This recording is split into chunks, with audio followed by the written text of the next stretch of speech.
Let me tell you about something that's opening soon. The Retail Sales Game Plan is my 16-week live group program for independent product business owners who are tired of winging it. If sales feel inconsistent, if you're working hard but don't have a clear plan, this is for you. Inside the program, I take you step by step through building a proper sales strategy for your business. You'll get weekly live access to me, structured sessions, and the support of a brilliant community of retailers doing it alongside you. The waitlist is now open. It's completely free. There's no obligation when you sign up to the waitlist, and you'll get £50 off when we launch. Head to resilientretailclub.com/retail sales and put your name down today. Let me ask you something. Do you ever feel like you're constantly trying to convince people to buy? Like you're always explaining, justifying, or pushing a little harder than you'd like? Today, I want to talk about why that's happening, why it's exhausting, and why it usually means you're spending too much time selling to the wrong people.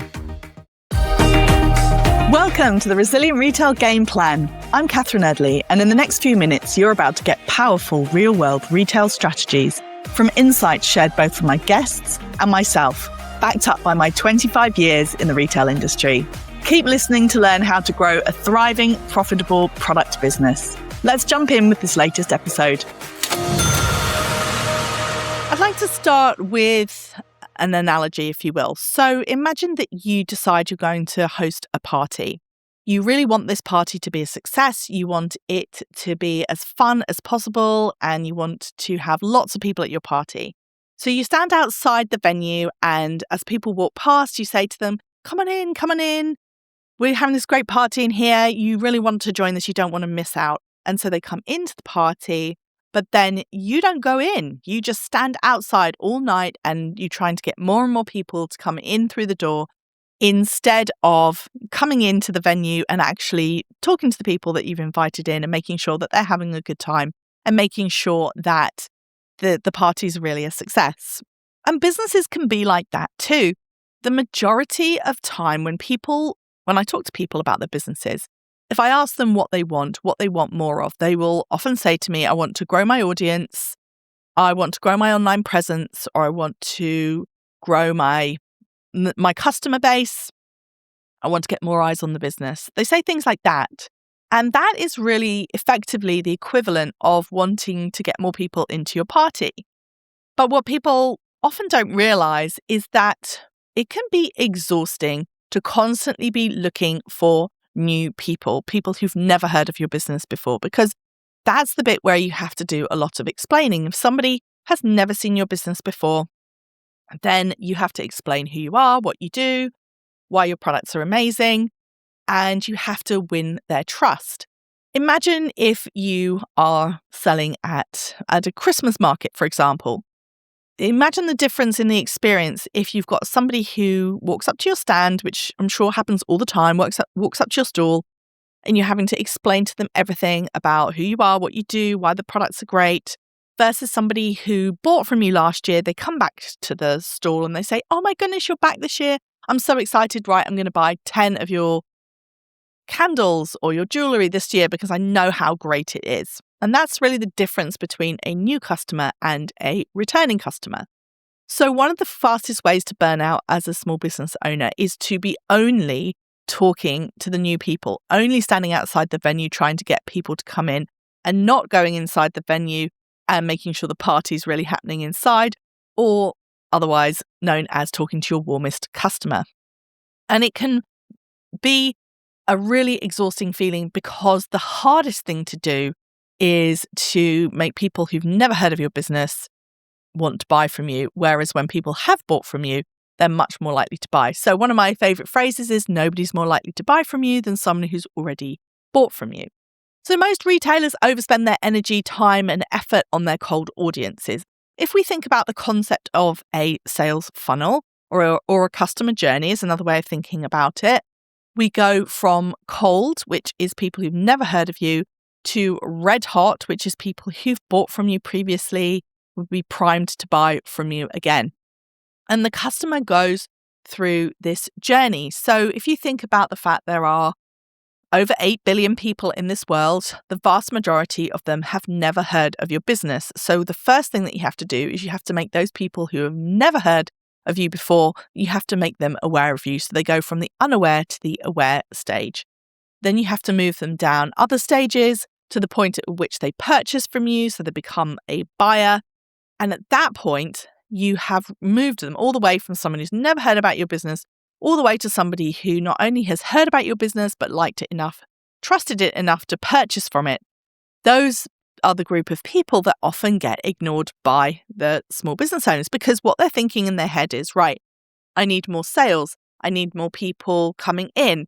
And yes, of course, every small business needs a stream of fresh customers coming in, new people taking a look at the business, new people having interest in it. But if you spend all of your time and effort talking to those people, then you will very quickly burn out compared to actually the people who are already with you, who you can communicate with and persuade to buy again. And of course, they'll want to buy again because your products are fabulous. You've got great customer service, and overall buying from you is a wonderful experience. So of course, they're going to want to repeat it. And it's much, much easier to get somebody to move from being a buyer to a repeat buyer, for example, than it is to get someone who has never ever heard of you to become a buyer. It's a much shorter process. It's like pushing against an open door, as opposed to really trying to go through this whole process of convincing somebody. Now, of course, we've all met customers who just appear out of nowhere and are immediately ready to buy, but they are the minority. If you've ever thought, I know I'm capable, I just need more clarity, this is exactly why I created the Retail Sales Game Plan. It's a 16-week group course where we move you from reactive and scattered to calm and structured. We look at your year, your numbers, your sales rhythm. We build a plan that makes sense for your business, not somebody else's template. You get live coaching with me every week, accountability and implementation sessions so you don't fall behind, and a community that understands retail properly. The waitlist is open right now. It's free, no obligation, and you'll receive £50 off when the doors open. Go to resilientretailclub.com/retail sales and get on the waitlist today.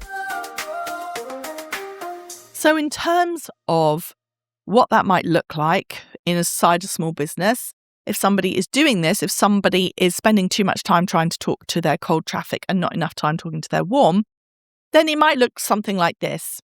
You are spending time on social media, you are spending time, effort thinking about the kind of content that would draw people in, and yet you are not having conversations or not trying to start conversations in your stories with people who are already following you. And you might even have a list of people, maybe it's not the huge list, but it's some people on an email list who've previously purchased from you, who've opted in to hear from you, and you're never ever emailing them. For example, it could be that people buy from you one time and you never go back and talk to them about what they might like to buy next. It might be people who are coming to your website, but you're not spending enough time actually thinking about or examining the conversion rate of your website to see if you're giving those people enough information to actually help them buy. Instead, what you're thinking about is solely, okay, well, how do I get my message out in front of more people? And I've even seen it where people have put a significant amount of money into paid advertising to reach more cold traffic and to bring people into them instead of looking at their warmest part of their audience and actually optimizing that, selling to that part of the audience before they spend any money going out to try and get more new people. And it all works together in a very symbiotic relationship.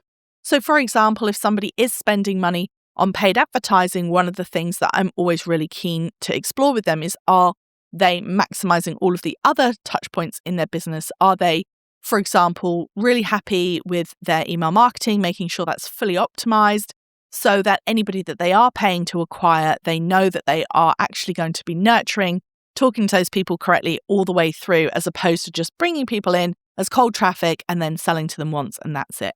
So that's really the mantra that I want to leave you with, is that nobody is easier to sell to than somebody who's already bought from you, because those are the people that you've already gained their trust, and you want to keep them moving through that sales process until we end up with them as a superfan. So superfans, there's this concept of 1,000 true fans, which is all about how a lot of small businesses, if they had 1,000 people who bought everything that they ever put out, that was super enthusiastic about the business, that were always promoting it to their friends and families, if more small businesses had 1,000 of those true fans, it would be enough to move a lot of people out of the small business category and more into the medium business category. So we think about trying to reach thousands or hundreds of thousands of people through our content, through our marketing. But if we're ignoring that warmest part of our audience, then we are seriously leaving a lot of money on the table, and not just a lot of sales, but a lot of profit, because it is always more profitable to sell to your existing customers because you don't have to pay to talk to them.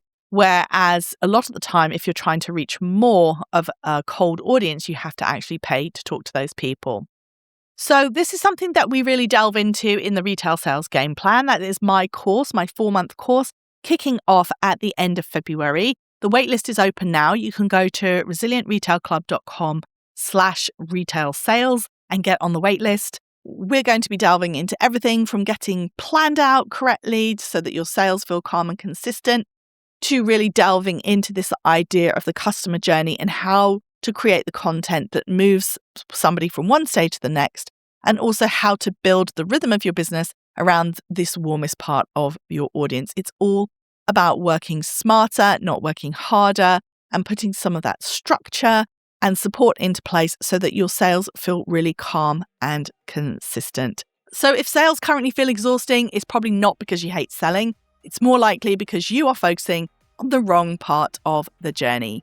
Keep listening, because next week we're talking about the crucial secret to sales success that most people completely avoid. See you next week.